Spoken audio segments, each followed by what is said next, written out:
NDA में भी recent time में 2 बार ये क्वेश्चन पूछा गया है। जेई 2026 में भी ये क्वेश्चन आया। Even 10th class CBSE paper में भी इसके ऊपर क्वेश्चन मिल जाता है। आइए डिस्कस करते हैं कि वो क्या खास चीज है जो इस क्वेश्चन को खास बनाती है और इजी भी बनाती है। सर, क्वेश्चन की स्टेटमेंट के अकॉर्डिंग हमें समेशन ऑफ ए के दिया हुआ है के इक्वल टू 1 to n। तो सम ऑफ के टर्म्स को हम एस एन लिख सकते हैं, जो कि क्वेश्चन के अकॉर्डिंग अल्फा एन और बीटा एन दिया है। और सम ऑफ एन टर्म्स अगर क्वाड्रेटिक में होते हैं तो याद रखिएगा उसका हिंट होता है कि आप अर्थमेटिक प्रोग्रेशन को डील कर रहे हैं।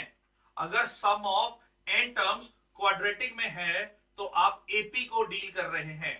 अकॉर्डिंग टू अर्थमेटिक प्रोग्रेशन अगर मैं A10 की बात करूं तो A प्लस 9D, और अगर मैं A6 की बात करूं तो A plus 5D that is equal to 2A, और A की वैल्यू यहां से मिलेगी 5D, और जब इसे हम यहां यूज करेंगे तो 14D इक्वल टू 56, यानी कि D इक्वल टू आपको मिल गया 4।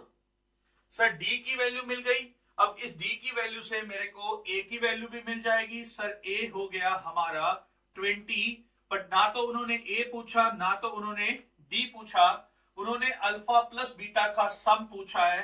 तो let's calculate sum of n terms, n by 2 2a n minus 1 and that is of D। तो सर जी ये बन जाएगा हमारा 20n plus 2n square minus of 2n, यानी कि 2n square plus of 18n। तो alpha equal to 2, beta equal to 18, तो इनका सम हो गया हमारा 20। So this is the required answer for the given question being asked in your JEE exam.